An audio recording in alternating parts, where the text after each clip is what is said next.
then your first, like your biggest, like, what stands out as your first standout performance? Because bro, you've had many since, but like, what was your first show where it was like, yo, that maybe kicked you along to say like, this is infectious. Like, I want to stay doing this sort of thing. Was it one of the shows with the boys or? Man, like, I was one of those people, bro. Like, on the day that I perform, I was a nervous wreck. Like, I couldn't eat and shit. Like, I was that person. But then as soon as I got on stage, it was like, I don't know where the energy came from or where the confidence came from, but it just like it all came out, you know. Yep. And so it always came across as like, man, this guy's confident, but I was not that guy, like, at all.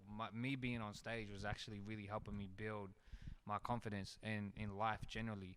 And you know, I remember so many of those early performances at school.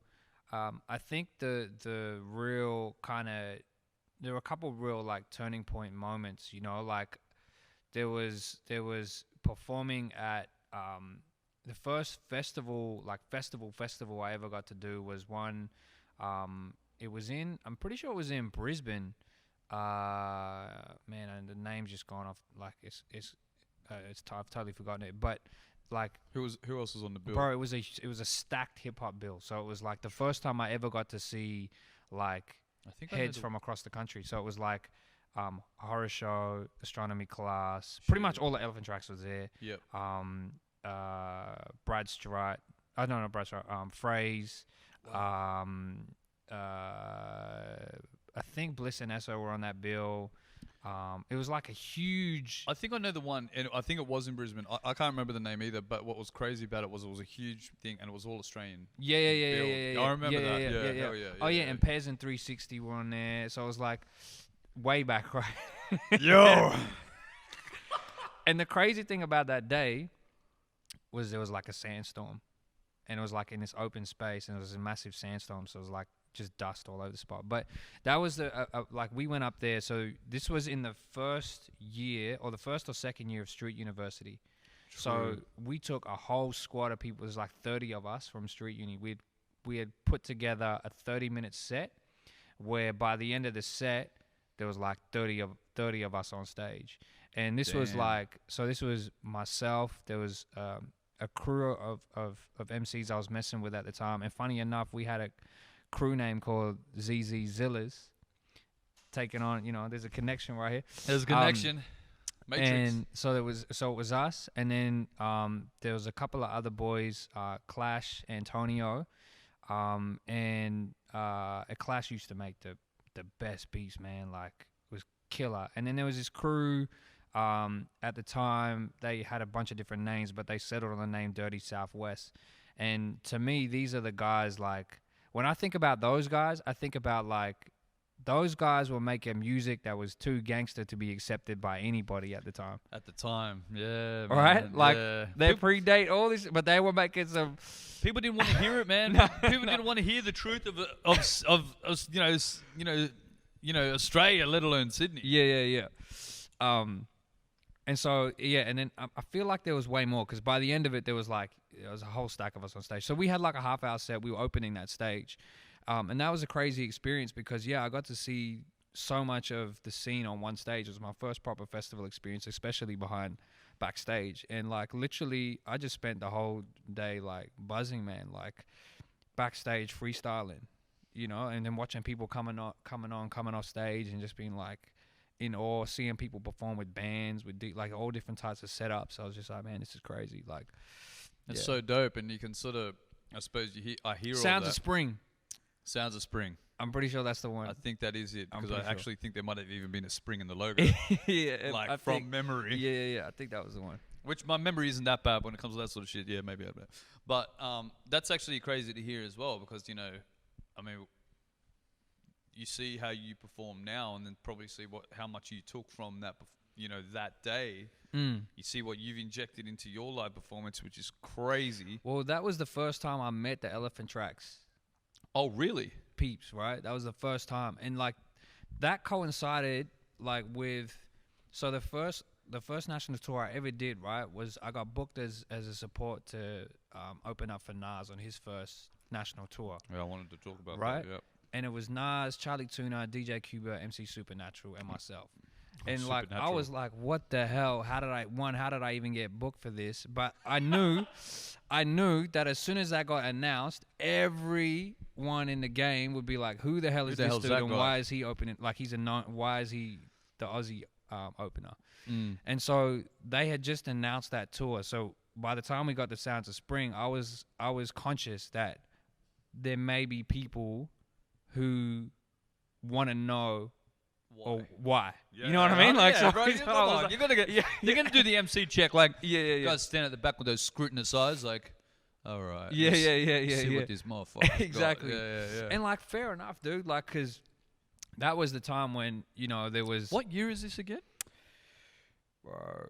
It was 10 years ago because I just turned 21 when that tour happened. So it was 10 years ago. So 2010. 09 or 2010.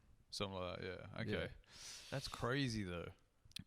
So So that happened just before the Nas tour then. yeah. And so I met the Elephant Tracks crew, and that was the first time I met Earth Boy, and Ozzy Battler and all them. Nicest dudes, eh? Yeah, man. And that started a connection with those guys that obviously would manifest many years later with me signing to them. And I want to talk about that.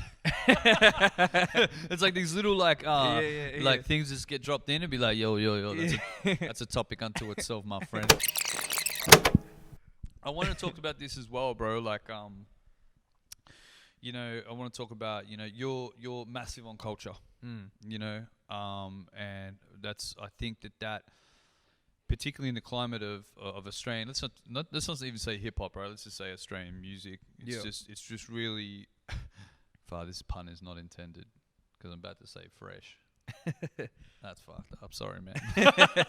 But it's just fresh to see, man, that someone that's just like, is just fucking, puts his, your foot down for your heritage. You stand strong, for your culture. But I can imagine that would bring in some ignorant circles, like challenges, like what sort of challenges, have you faced, I suppose, coming up and being firm with it? Because, sometimes it's like, sometimes it'll be like, oh, you need to maybe tweak this, or you need to maybe consider that. And, you still have to push through those barriers. Well, let's keep it on the Nas tour then, because like we're in that space, and this kind of will take you back to like, this is early on for me in the industry. So like, I think this opens it up, because that was the beginning of me in the professional space, and it hasn't stopped since then. So like, before that tour started, right, the promoter or whoever was in touch with my team was like, okay, we need press shots and stuff like that. So I was like, cool.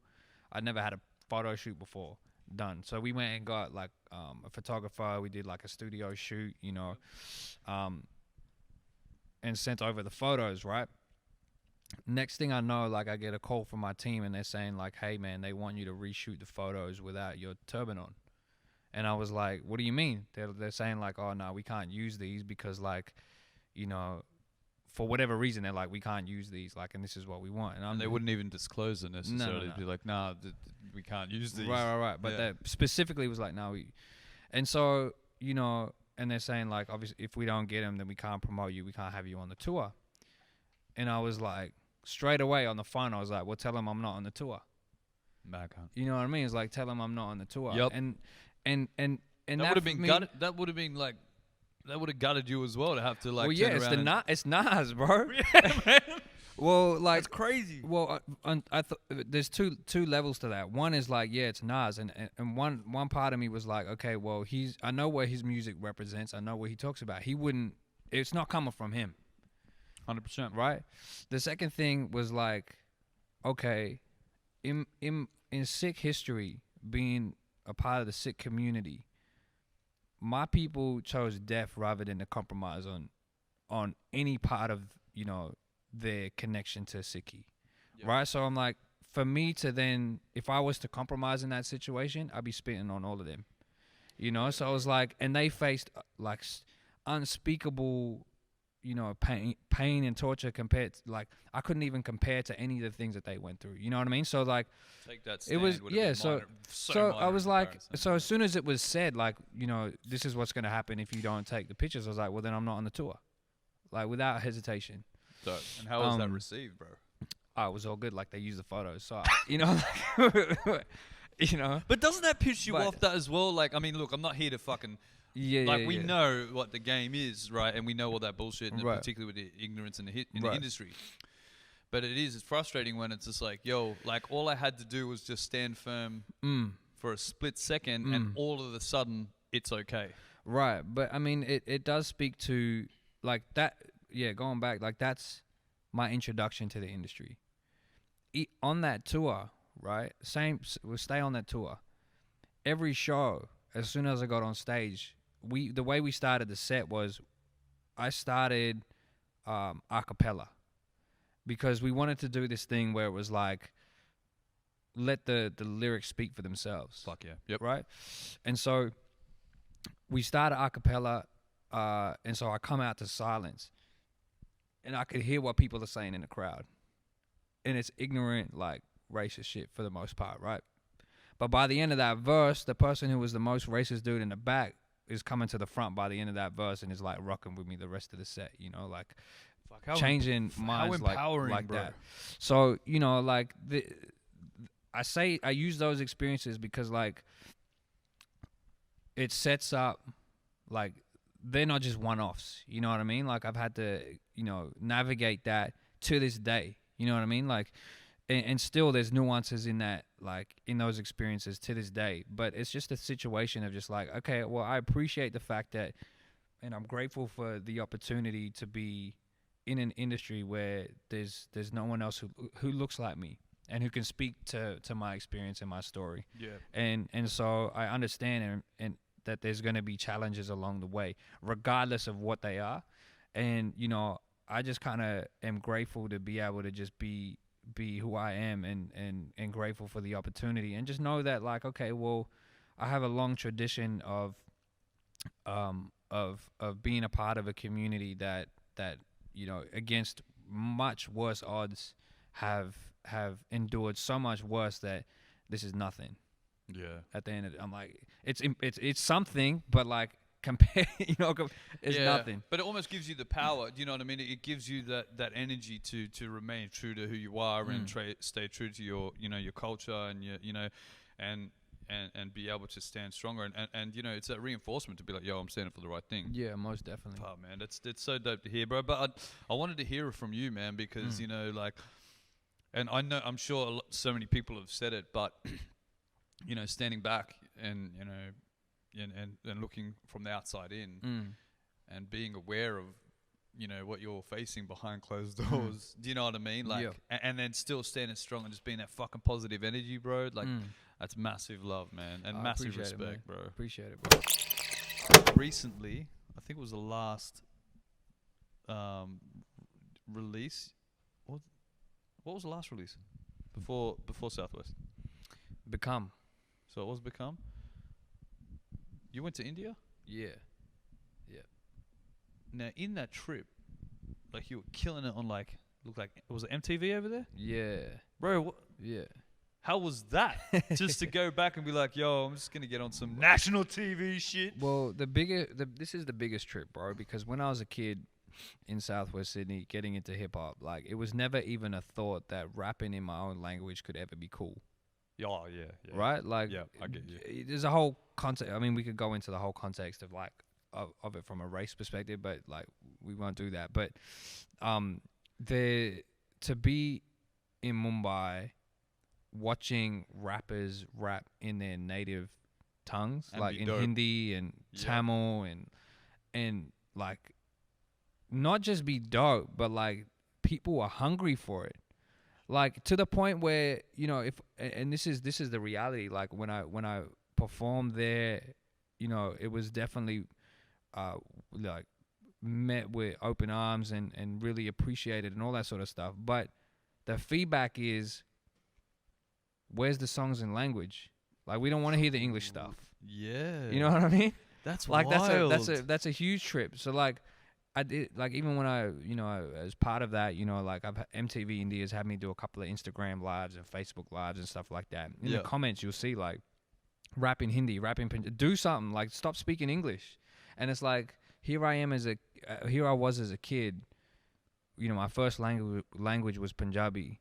I lost it because I thought it wasn't cool, because you're made to feel like your language isn't cool. Yeah, of course. Yeah. And now I'm like, man, I wish I never lost it like that. You know what I mean? Yeah. Like, and so not because it could get me somewhere, but because, like, it's valued. You know what I mean? It's important. Yeah. And there's people who are hungry to hear your story in your language. Yeah, exactly so right. like, it was a trip on that front, like, just to be able to see just how quickly hip hop blew up, but knowing that there have been many, many, many people who are putting in grassroots, like, anywhere. Like, there's always the people who put in the grass. There's always the underground. There's always there's always the people who are putting in that. And like, there was a guy, like, I connected with from LA, another Sikh dude from Sikh community, a rapper named Mandeep Sethi. Yeah. Dope MC, bro. Like, dope MC from LA. And, him and his wife's a graffiti artist. He's an MC. He's also a filmmaker. They spent years going back and forth between LA and Delhi, setting up, like, a hip-hop youth center and, like, documenting people, like, kids breakdancing, doing graffiti, like, teaching them how to rap and make their own music and stuff. And this is, like, bro, 8 years ago, like, maybe even more than that. They were doing that for years. And then within the last, year, maybe a bit more than a year, like, hip-hop in India is, like, mainstream. True. And mainstream in India is, like, let me put it in this perspective. Like, when I was in India, bro, like, I was, as you do, like, you get in the lay of the land. So I made a whole bunch of meetings, and we went and met, like, all these different companies and trying to understand how the industry works over there. And like, what we're hearing from people is, like, in the mainstream, so mainstream is Bollywood, right? So in the mainstream, songs in a Bollywood space, of which now hip-hop was just starting to enter, if you release a song and within 48 hours it doesn't have 22 million views, it's considered a fail. Like, that song is considered a waste. 48 hours, 22 million views. Yeah, it's considered a fail. Like, that song didn't, that single that you put out flopped, right? And so you expected to put something else out, right? What? So, like, that is crazy. So when something blows up over there, it blows up, right? 100 million. So, like, when I say hip hop in the span of, like, the last maybe year or 2 years, like, has blown up, like, bro, it is like everyone wants to be a rapper now. Like, well, not everyone, but a lot of people want to be rappers now. Yeah. Well, Well, now people are gunning. Gunning for it. Yeah.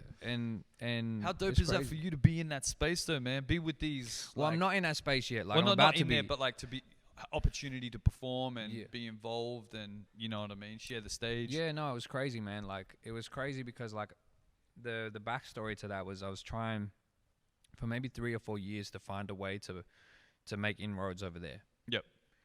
And the first bit of feedback I got 3 or 4 years ago was that there's no live circuit over there. Yeah, there's no live circuit. So you're like, damn, yeah, my draw card. Yeah, I was like, that's honestly, I was like, that's my strength. Yeah, 100%. Show.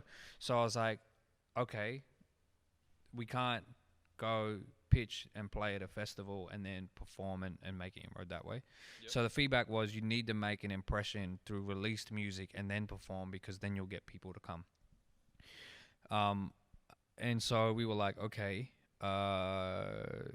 let's figure out another strategy.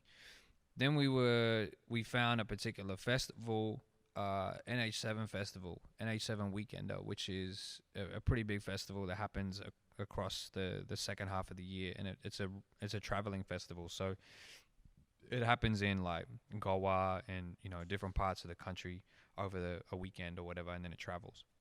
So we were like, let's try and get on that, and we're trying to make inroads there, and got an offer for that 1 year, but then I had to, like, be honest with myself and be like, I don't think I'm ready. Like, I don't think I'm ready because, like, I don't think I have the music that's gonna work yet. You know? for that Yeah. like market. Yeah, Like yeah. yeah, like I know what you mean. Yeah, you just want to you want to respect what you're getting into. Yeah, for sure. and give it what it requires. For sure. Yeah. And I was like, okay, we made the connection. We got the offer. It's one of those situations because you're like, will the offer come again or not? You know what I mean? Like you kind of like, but then I just had to be brutally honest with myself and be like, I need to get better first, you know? And so, then we had another performance opportunity come about and that wasn't the right fit. And then, I had got the opportunity to go over there to, for a couple of different reasons. I mean, my management at the, I didn't have, when I was working on these other opportunities, I didn't have my current manager.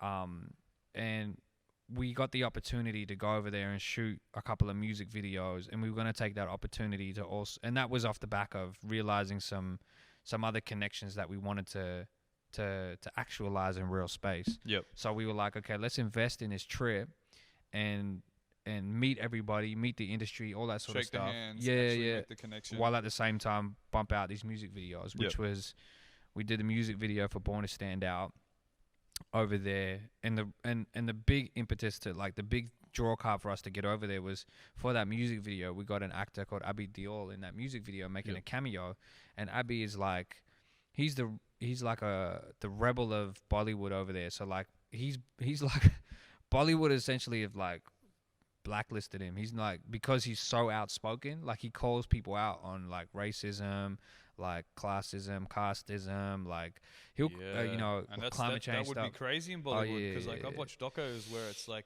even the casting and all that. It's pretty shocking, like just how they make calls and be like, no, like it's got to fit this criteria. It's like, yo, that's so crazy. he's never bitten his one to bite his tongue. So essentially, like, he doesn't get picked for Bollywood movies anymore. So he makes his own stuff, and he's done stuff for Netflix or whatever. So, but I got respect for him for always punching up, and so we had been talking for a couple of years through a mutual connection. The director for the Born to Stand Out music video, Stackhat, who's a dope producer, he produced Nadine's EP that just dropped. And we had worked on a track where he shot the video for a song I had with Omar Musa and How and stuff. So he had introduced my music to Abe. Abe was like, man, I'm a fan. And for a couple of years, we were like talking about how do we all collaborate together. And then when the album, I was working on the album, I sent them a bunch of tracks, and they were like, we would love to do something to Born to Stand Out. And this was the window that we had to be able to do it. So we were like, let's get over there and then make a trip out of the rest of it, So we did that, shot the video, and then did all those meetings and stuff. And off the back of that trip, because we shot 2 music videos. We shot another music video for Village Boy, which we haven't released yet, which is on the new album. And we shot that video in like a village in Punjab called Bhagwanpur, and like nothing's ever been shot there before. So the fact that we were shooting something there was just like mind blowing. Like we went there, spent 2 days in this village. Everyone really welcomed us, was so supportive, and we shot this dope music video, bro. And we were like, okay, we knew the next day we had like about 3 or 4 meetings with different people across the industry. So we were like, to the director, my mate Tej, I was like, bro, can you like chop like 30 seconds together for us? Like just so we have something to like, he was like, yeah. Put something together. He sent it to us like half an hour before we get to our first meeting. And so we, having these meetings and introducing myself, and my manager's talking about our plans, blah, blah, blah. And we're playing this video, and they're just like, yeah, man, that's crazy, blah, blah. And then off the back of those meetings comes this opportunity to perform for MTV Hustle on MTV India on TV. So it was like, okay, we got to fly back there in a couple months' time. We did that, performed Born to Stand Out for that show. Took Mira with me. Obviously, they never seen nobody like Mira before. No, that would have been a crazy. Everyone would be like, what? Yeah. They never seen anybody like Mira before. Shout out to Mira. And we did a good job.